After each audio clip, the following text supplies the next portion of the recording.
سحر سرکو سلاوتان لبید بینیتان باش بید بینی بینرانی عزیزمان باش بید لهجه کو بینرمانن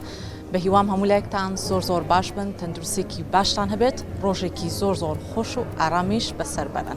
بگومان لا توابی دنیایا رخصاندنی هلی کار با توابی تاککانی نیو کومالگا زور گرینگا با اوی همان بتوانن پیشی کی پراو پر با پی بوارکی خویان دستیان کبید هر بویلم نیونده هریمی کردستانیش ببشنیا لوی که بتوانت هلی کار با زوریک لام فرخوازانی ناونده اکادمی میکانو لهمان کتابو کسانی نیو کومالگش تاککانی نیو کومالگا زیاتر برخصیند امیش لرگی دروست کردنی پیوندی لگل توابی او کمپانیا بشدار بوانی که لهریمی کردستان بنیان هی یا خود توابی او رخراو پیشیانی که لهریمی کردستان کاری خویان اکن چون بتوانن املین که دروست بکن لگل تاککانی نیو کومالگا یا خود لگل توابی فرخوازانا با اوی بتوانن اوانیش بهرو توانو لهاتو کانی خویان زیاتر بابلین دربخن و لهمان کتاب بتوانن لهدهاتوا پیشی کی گنجاویان دست کبید. با اما بسته امش امر وکو تیمی پروگرامی روشکینه لزانکوی امریکی سلیمانین لیره بجی خوشحالی و سیانزمین پیشانگی هلیکار برای دچت دیاره ببشداری چل کمپانیا و رخراوی ناوندی بابلین ناوخویونی و دولتی تدا بشداریان کردو با اوی بتوانن زیاتر هماهنگی که لگل توابی فرخوازان و توابی بشدار بوکانی دیکی کومالگا جگلا فرخوازان زیاتر امهلا برخصید. با اما بس اجمالی زور بارز میوانه کم نباشی پروگرام خاتو پیام جلیل که بارزیان رخری پیوندی گشتیکانی زانکوی امریکی سلیمانی لگل مانه. خاتو پیام سپاس با آماده بودند. سلاود لبه تو بانیت باش بید. هر بس سرتا لو دست بیبکم. سرتا پیناسیک مانبوب که با پیشانگی هلی کار. ما بس من لی چیه؟ سرتا زور بخیر هاتن. اما وکو زانکوی امریکی لعراق سلیمانی سالانه حالا سیم با رخصتنی پیشانگی هلی کار. ما بس من لم پیشانگی رخصاندنی هلی کار و ناساندنی خوان کار با درچوان من. دراستی اما فوکس کی سرکی من و تا جخت اکینه ولی سر اوی که فرخوازان من همیشه آشنا بن با دنیای اشکردن و لنزیک و بزنن لدوای درچونیانه و چه دنیای کشاوریانه جائما وکو ام پیشانگایا هولمانیا و باشترین کمپانیا کان و رخراونی و دولتی و ناوخوی کان لیره کوب کینوا تا وکو بابلین معامله کی راست خول بینی فرخوازان و درچوان من لگل خوان کان هبت بله شاینی باسا ویستم باسی او بکم که میجوی پیشانگی هلی کار براستی با 13 سال اگرتوا که اتوان بلن بنزیکی اوانی فرق نیه لگل دام زندانی زانکو کمانوا و امش جخت اکات ولی سر پیامی زانکو کمان لسر اوی که فرخوازان من بشوازی کی پراکتیکی بشنو دنیای کاروا خاتو پیام اوی که بدی اکریت بس من کرد من دەستپێکی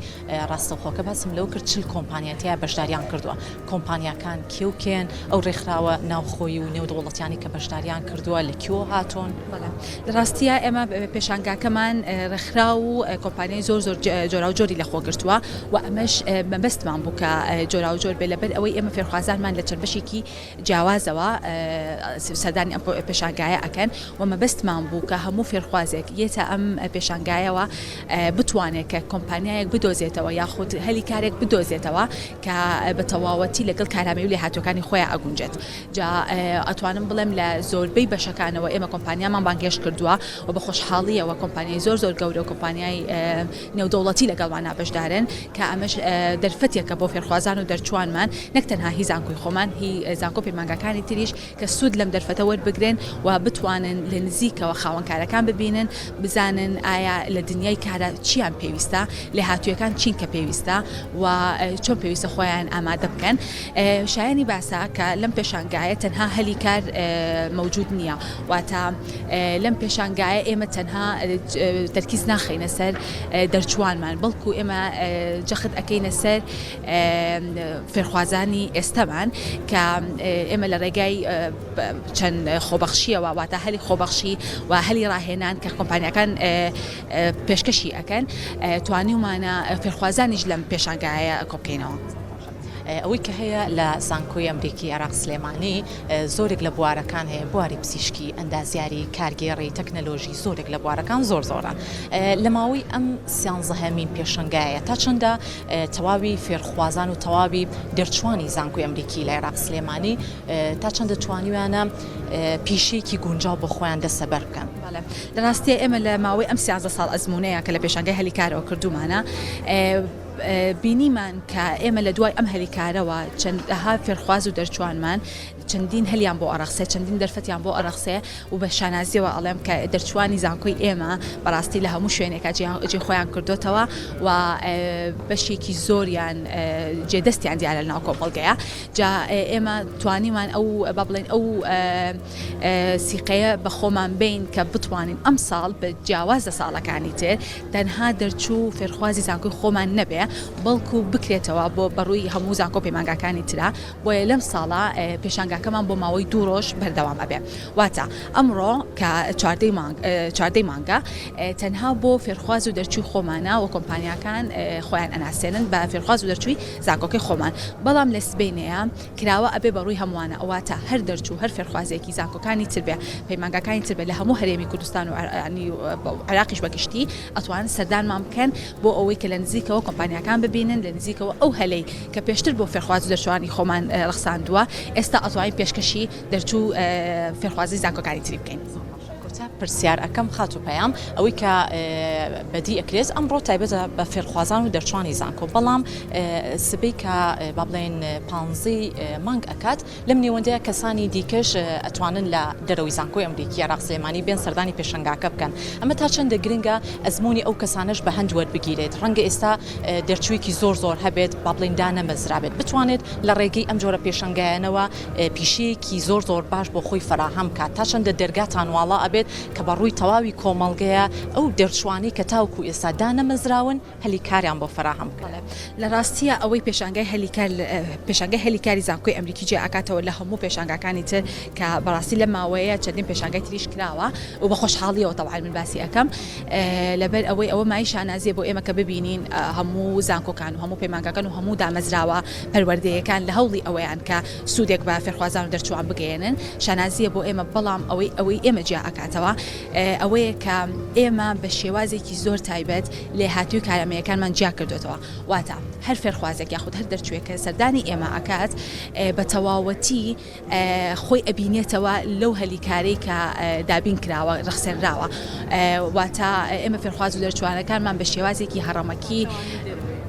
بەڵێ ینی کاتێکە یەکێک سەردانمان ئەکا کۆمپانیاکان بە شێوازێک کارامەوی لە هاتوەکانیان جیا کردوتەوە کە یەکێ سەردانیان ئەکا بە تەواوەتی بزانن ئایا چ هەلیکارێک بۆ ئەم تاکە گونجاوە بۆ ئەوەی بتوان کەسی شیاو لە شوێنی شیاودا بنێن. بێت ئەوەی کە هەشە کۆتا پرسیار زۆر بە کورتی لە کاتژمێر با بڵێن ڕۆژانە لە دەی بەیانی تاوکو چواری ئێوارە بەیانی. بەڵێ ڕۆژی چوارشەم و پێنجشەم واتە ئەمڕۆ و سبەینێ ئێمە زانکۆمان کراوە ئەبێت بەڕووی سبەینی با بڵێن زانکۆمان کراوە ئەبێت بەڕووی هەمووانە لە سەعات 9:30 بەیانیەوە تاوەکو 4:30 ئێوارە و خۆشحاڵە بین بە پێشوازیکردن لە زۆرترین فێرخواز و دەرچوو و سوودگەیاندن بە کۆمەڵگا. زۆر بەخێر هاتن. سپاسانت بەخێر بێ خات و پەیام. سپاس بۆ میوانەکەم زۆر بەڕێز خات و پەیام جەلیل ڕێخەری پەیوەندی گشتیەکانی زانکۆی ئەمریکی لە عێراق سلێمانی. سپاس بۆ وتەکانی بێگومان ناوەندێکی ئەکادمی وەها زانکۆی ئەمریکی بێگومان 13مین پێشانگای هەلیکار ئەڕەخسێنێت بۆ ئەم ساڵیش جیاوازیەکانی خۆی زیاتر پیشان ئەیات بۆ تەواوی فێرخوازان و دەرچوانی نێو زانکۆ و تەواوی ئەو کەسانشی کە لە با بڵێن لە زانکۆی ئەمریکی عێراق سلێمانیش نین ئەوان ئەتوانن سبەینێ بێن بوارە جیاجەکان هەڵبژێرن پیشەیەکی گونجاو لە داهاتووە بە خۆشیان فراهەم بکەن. بە هیواین ئەم جۆرە پێشەنگایانە زیاتر و زیاتر بێت لە هەرێمی کوردستانە. گەڕێنەوە بۆ سودێ و بۆ لای هاوکاران.